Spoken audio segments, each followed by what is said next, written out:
السلام عليكم، يا رب تكونوا بخير. النهاردة هنعمل الجزء الثاني من تفريزات رمضان. كل سنة وانتم طيبين. هنفرز البسلة والجزر والفلفل الألوان، وهنفرز برضو الفاصوليا بطريقة سهلة وبسيطة. يلا ندخل الفيديو ونشوف هنفرز كل الخضار بتاعنا ده ازاي. فرزنا طبعا امبارح الطماطم ونزل لكم الفيديو وشوفناه مع بعض.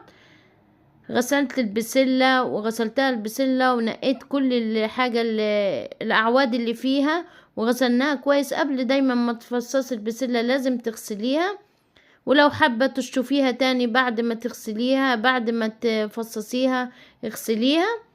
الطريقة دي هنفصص كل الكمية اللي احنا عايزينها.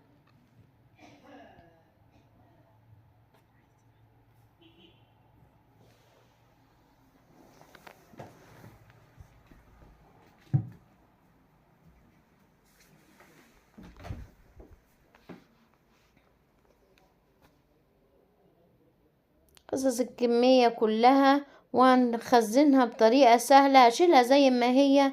في السنين اللي فاتت خزنتها بالمية السخنة ومية التلج بعد كده، لكن السنة دي هخزنها كده. وعن تجربة الطريقتين الاتنين كويسين. وبرضو غسلنا الجزر وقطعناه وقشرته طبعا وقطعته، وهنخزنها في علب الصغيرة. هعملها مثلا لخلطة الرز بالخضار، هنعملها لشوربة الخضار.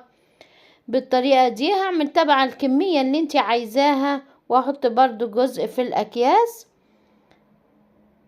حطيته على طول، عبيناه على طول. دي بتبقى كويسة ودي كويسة، من موسم للموسم بتقعد كويسة وخضرة وزي ما يكون طازة بالظبط. بقى اهم حاجة ان احنا نقفل العلبة كويس، ما نخليهاش تدخلها اي هوا. وبرضو الاكياس نفس الوضع. حبيتها بالطريقة دي. الكميات تكون صغيرة، هتعملي مثلا طبخة على قد اليوم فهتبقى طبخة صغيرة. وقفلت العلب. وكنت برضو عاملة مجموعة قبل كده في الأكياس، كنت حطها في الديب فريزر. أهم حاجة لو الكمية كبيرة معاكي عبيها وحطي على طول في الديب فريزر، ما تركنهاش كلها. بس أنا طلعتها عشان أصور لكم في التصوير عشان تشوفوها مع بعض الطريقة دي. وبرضو الفلفل الألوان غسلته وقطعته شرايح. أهم حاجة الفلفل الألوان لما تيجي تستعمليه طلعيه، ما تخلوش يسيح. أي حاجة مجمدة على طول تاخديها من الفريزر على طول على النار، على الأكل وانت بتسويه على طول، إنه لو ساح راح يبوظ. كان عندي كيلو فلفل ألوان وأنا قطعته وحطيته بالطريقة دي. كمان الفاصوليا جبناها وهنغسلها مع بعض، نشوفها كذا شطفة زي ما بنغسل اي خضار. برضو بحط عليه الملح، غسله كده كذا غسلة.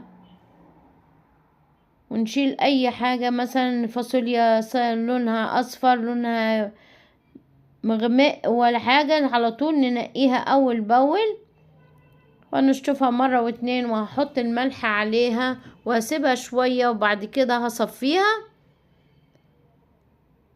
واقولك على طريقة جميلة جدا لفرزها، مش هتخليها تعمل تلج ولا تمسك في بعض، هتبقى فكة من بعضها زي ما يكون لسه جايباها دلوقتي ومقطعاها. هنشوف مع بعض في الفيديو.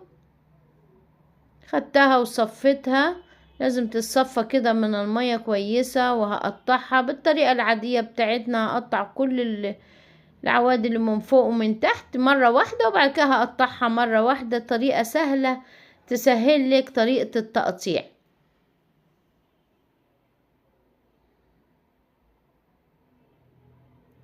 حطيت مية على النار بتغلي وهحط فيها على طول الفاصوليا. عصرت برضو عصرة ليمونة فيها وربع معلقة سكر، ربع معلقة صغيرة. وهحط على طول الفاصوليا. لونها شوف بيتغير ازاي، بتبقى اللون الاخضر على طول. حتى لو حابة برضو تشيليها وهي زي ما شلنا البسلة برضو هتبقى كويسة وهتبقى ممتازة في الأكل. لكن أنا وريتك الطريقتين اللي هي على السخن وبرضو على البارد.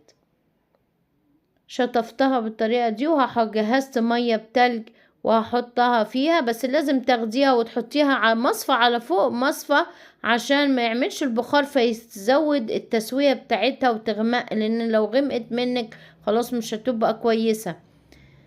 اهم حاجة تخليها زي ما هي ما تصفرش. حط فوطة على الصينية مثلا، وانتي على المكان اللي انتي هتحطيه، واهم حاجة ان هي تنشف بالطريقة دي. نشفها خالص، وراح احطها على الصينية، وبعد ما بردت خالص وهحطها في الفريزر لغاية ما تجمد.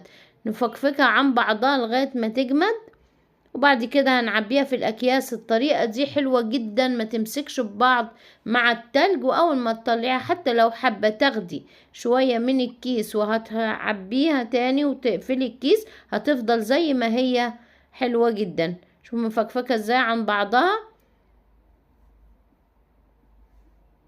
الطريقة دي. ونقفل الاكياس، عبي تبع الكمية برضو اللي انت عايزاها، واحسن ان انت تعبي تبع الكمية اللي انت عايزاها، بلاش كمية كتيرة في الكيس. ونفك ونربط. بس اهم حاجة لو حطيتيها مرة واحدة في الكيس مثلا كبير وعايزة شوية، اهم حاجة تربطيها عشان الهواء ما يدخلهاش.